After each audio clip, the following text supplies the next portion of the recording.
Kami susun kitab ini atas 7 bab, yaitu bab pertama mengenai keutamaan salat, bab kedua mengenai pengutamaan amal-amal yang zahir dari salat, bab ketiga mengenai pengutamaan amal-amal yang batin dari salat, bab keempat mengenai keimaman dan kemakmuman, bab kelima mengenai salat Jumat dan adab-adabnya, bab keenam mengenai masalah-masalah yang bermacam-macam yang menjadi musibah yang merata, di mana orang yang berkemauan perlu untuk mengetahuinya.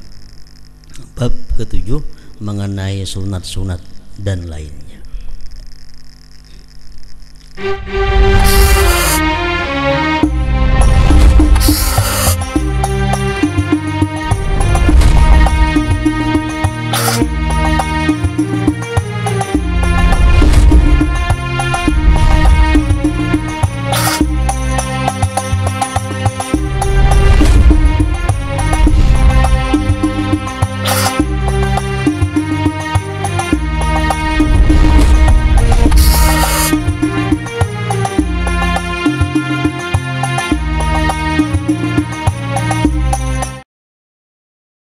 Bismillahirrahmanirrahim.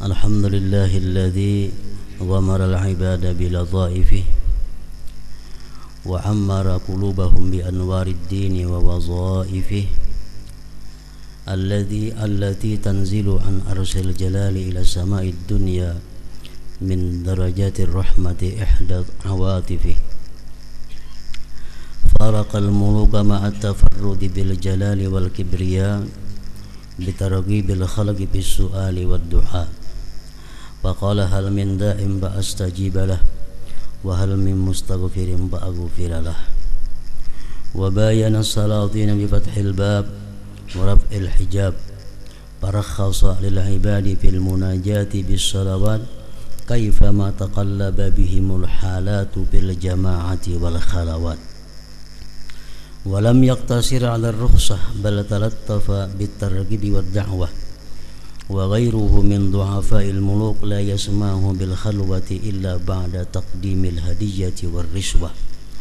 فسبحانه ما أعظم شأنه وأقوى سلطانه وأتم لطفه وأعم إحسانه والصلاة على محمد نبيه المصطفى ووليه المجتبى وعلى آله وأصحابه مفاتح الهدى ومصابيح الدجى وسلم تسليما أما بعد فإن الصلاة عماد الدين وإصام اليقين ورأس القربات وغرة الطاعات.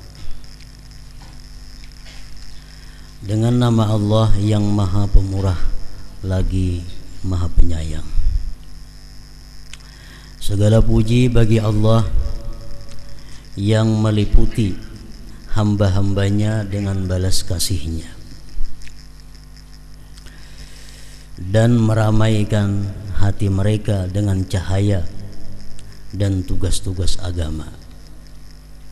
Tugas-tugas agama seperti sembahyang, membaca Al-Quran, puasa, itu tugas-tugas agama yang turun dari aras kebesaran ke langit dunia, dari tingkat-tingkat rahmah, yaitu salah satu balas kasih-Nya. Salah satu di antara rahmat Allah Subhanahu wa ta'ala yang diberikan kepada hamba-hambanya adalah dalam hati mereka itu hamba-hamba tadi ramai dengan tugas-tugas agama, ramai dengan ibadah taat kepada Allah. Dia Allah berbeda dengan para raja, di mana Dia Allah menyendiri dengan kebesaran dan kebesaran, dengan menggemarkan makhluk untuk memohon dan berdoa. Itu perbedaannya dengan raja-raja dunia. Kalau raja-raja dunia kada suka diminta oleh rakyatnya, raja-raja dunia kada suka dimohon oleh rakyatnya. Kalau Allah Subhanahu wa ta'ala justru sebaliknya menggemarkan makhluk untuk memohon dan berdoa. Bahkan Allah marah kalau kita kada berdoa kepada Allah. Allah marah kalau kita kada minta kepada Allah. Dia berfirman, apakah ada orang yang berdoa, maka aku perkenankan. Dan apakah ada orang yang minta ampun, maka aku beri ampunan. Dalam hadis yang sahih riwayat Imam Muslim, setiap malam Allah Subhanahu wa taala mengutus malaikat ke langit dunia membawa pesan daripada Allah bahwa siapa yang berdoa Allah perkenankan, siapa yang minta Allah beri, siapa yang minta ampun maka Dia ampuni. Menurut sebagian hadis itu berlaku mulai sepertiga akhir malam.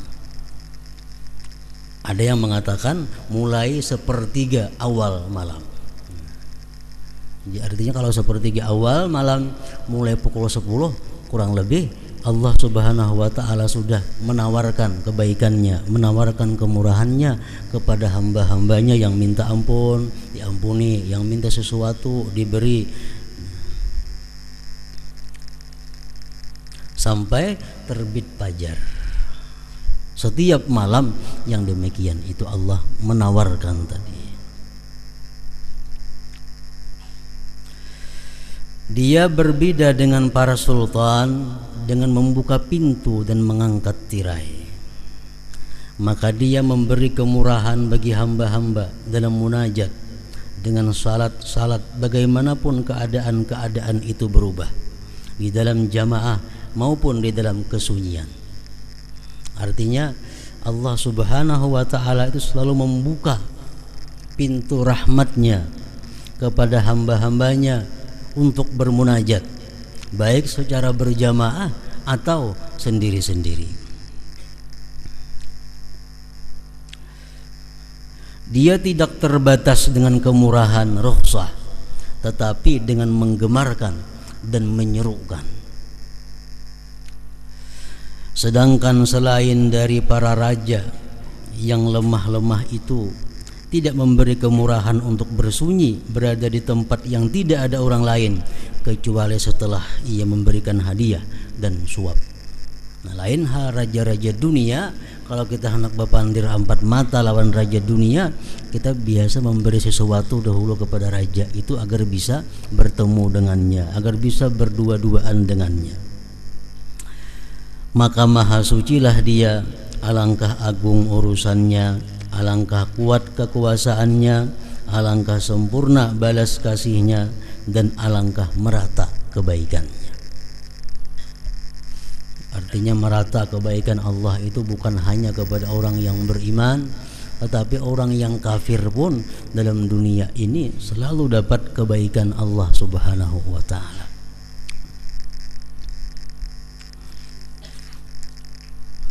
Semoga rahmat Allah dilimpahkan atas Muhammad nabinya yang terpilih dan kekasihnya yang terpilih, dan semoga atas keluarga dan sahabatnya, yaitu kunci-kunci petunjuk dan pelita-pelita kegelapan.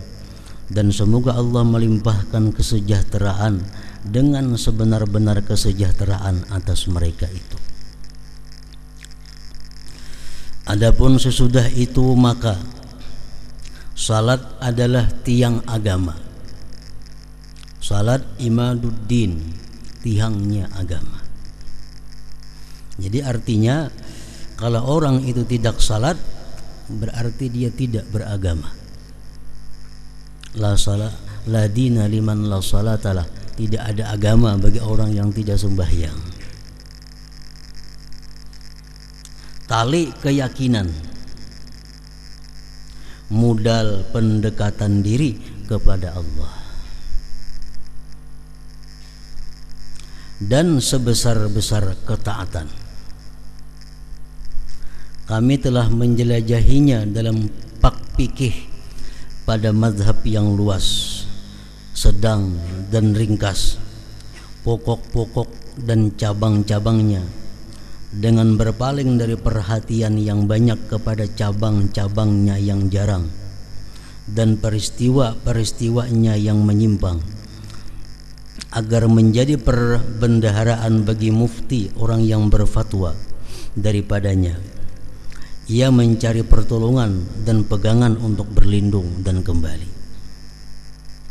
Jadi artinya, ujar Imam Ghazali, kitab yang kususun ini adalah hasil daripada penjelajahan kitab-kitab berbagai mazhab yang luas, baik ringkas, yang luas, yang sedang, dan Sidin muat dalam kitab ini pokok-pokok dan cabang-cabang yang berkaitan dengan sembahyang.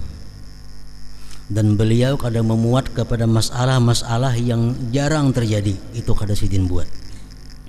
Nah, supaya kitab ini bisa menjadi pedoman, kitab ini menjadi perbendaharaan bagi orang yang berfatwa. Pada kitab ini kami menunjukkan apa yang mesti bagi orang yang berkemauan murid, yakni amal-amal zahir dan rahasia-rahasia yang batin, dan membuka secara rinci makna-maknanya yang tersembunyi mengenai pengertian khusyuk, ikhlas, dan niat,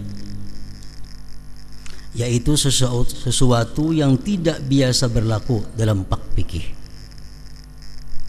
Kami susun kitab ini atas 7 bab, yaitu bab pertama mengenai keutamaan salat, bab kedua mengenai pengutamaan amal-amal yang zahir dari salat, bab ketiga mengenai pengutamaan amal-amal yang batin dari salat, bab keempat mengenai keimaman dan kemakmuman, bab kelima mengenai salat Jumat dan adab-adabnya, bab keenam mengenai masalah-masalah yang bermacam-macam yang menjadi musibah yang merata, di mana orang yang berkemauan perlu untuk mengetahuinya. Bab ketujuh mengenai sunat-sunat dan lainnya.